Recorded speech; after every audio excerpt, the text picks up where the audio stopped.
The rejection was silent. No howls echoed across the Redstone Basin. No ceremonial roars marked the decision. The pack simply stepped back, one by one, creating a widening circle around the smallest cub. That silence was worse than violence.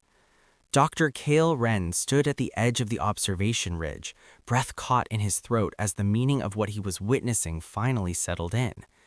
He had studied the Karathi predator species for 3 standard years. He knew their customs, their rigid hierarchy, their brutal honesty. This was an exile. The cub stood trembling in the center of the basin, claws scraping weakly against the rock. Its armor plates were underdeveloped, lighter in color than the rest of the pack. One eye was clouded, scarred long before adulthood. Its breathing was shallow, uneven, unfit. That was the Karathi word for it. Cale clenched his fists as the pack leader stepped forward. The alpha was massive, scarred from dozens of territorial wars, his presence alone enough to make the ground feel smaller. He lowered his horned head and fixed all 4 eyes on the cub. "You are weak," the alpha said, his words translated coldly through Cale's implant.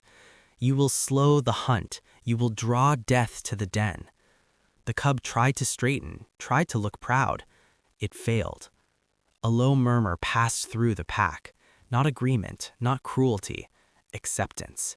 To them, this was mercy. Allowing the cub to remain would doom them all. Cale whispered, "No." The alpha lifted a claw and struck the stone beside the cub, a final mark. "Go," he commanded. The cub looked around, confused. It took 1 step toward the pack. They stepped back again. The realization hit the cub all at once. It let out a small, broken sound, not a cry, not a howl, something softer, a whimper. Cale moved before he could stop himself. "Enough!" he shouted, voice echoing across the basin. Every Karathi head snapped toward him. Weapons rose instantly from the pack's warriors. Cale felt targeting lasers brush his chest, his throat, his eyes. His heart hammered, but he kept walking down the slope, boots sliding on loose stone. The alpha turned fully now, towering over Cale as he approached. "You do not concern this human. Leave." Cale stopped between the cub and the pack. "It does concern me," he said, forcing his voice steady. "You're condemning it to death." The alpha's mandibles clicked in irritation. "We are sparing it from suffering." Cale laughed bitterly. "By throwing it into the wastes?" The alpha said nothing. The cub pressed itself against Cale's leg, trembling so hard Cale could feel it through his suit. Its claws dug in unconsciously, seeking warmth, protection, something. The pack reacted instantly. Growls rose. "Get away from it," one of the hunters snarled. Cale didn't move. Instead, he reached down slowly and placed his hand on the cub's head. The touch sent a ripple of shock through the pack. No human had ever done that. The cub froze. Its breathing hitched. Then, cautiously, it leaned into the touch. Cale felt a strange pressure behind his eyes. A flash. Darkness. Fire. The pack running. Blood on stone. The cub alone, hiding, surviving. Cale gasped and staggered. The cub cried out, clutching him tighter. The alpha noticed. "You feel it," the alpha said quietly. "The defect." Cale looked up sharply. "That wasn't a defect." The alpha's eyes narrowed. "That cub senses danger before it arrives. It showed me." A murmur rippled through the pack, unease now, not indifference. The alpha hesitated just for a fraction of a second. "We do not tolerate instability. It will panic others. It already has." Cale swallowed hard. "You're wrong. It doesn't panic. It warns."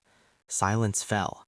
The cub whimpered again, softer this time, its head pressed against Cale's knee. Another image flashed through Cale's mind, this time clearer.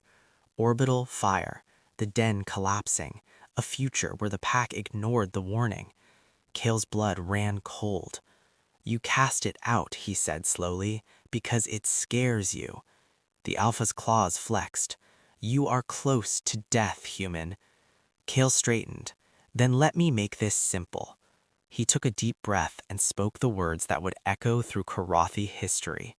Your loss, he's mine now. The basin exploded. Roars of outrage tore through the pack, weapons lifted, hunters surged forward until the alpha raised both claws, halting them mid-step. You claim a cub not of your blood? The alpha demanded. Yes. You would bind your fate to a rejected one? Yes. The alpha studied Kale intently. If it dies with you. Kale nodded once. I accept that. The alpha stepped closer, looming over both of them. Then take it, he said, and never return. Kale didn't hesitate. He scooped the cub up into his arms. The cub startled, then clung to him fiercely, burying its head against Kale's chest.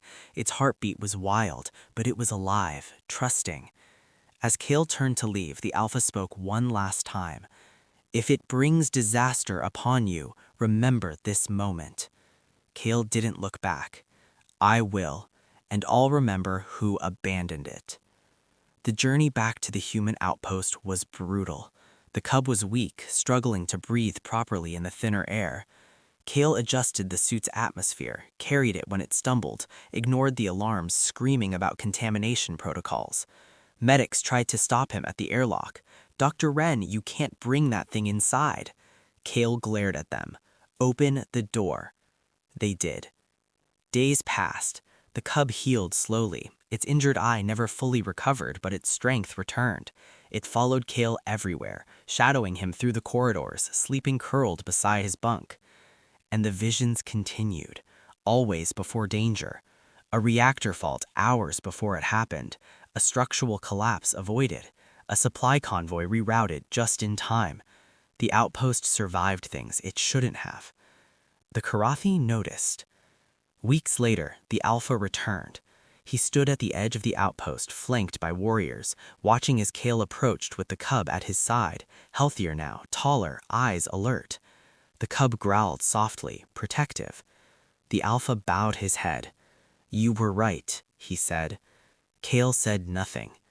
The cub is not weak, the alpha continued. It is different. Kale placed a hand on the cub's shoulder. He just needed someone who wouldn't throw him away. The alpha's gaze lingered on the cub. You have changed its fate, he said, and ours. Kale met his eyes. Then maybe next time, Kale said quietly, you'll listen before you cast out what scares you. The alpha nodded once. From that day on, humans and Karathi hunted together, not as enemies, not as masters and beasts, but as allies. And among them walked a cub once rejected, now known as the listener, because one savage human said, your loss, he's mine now.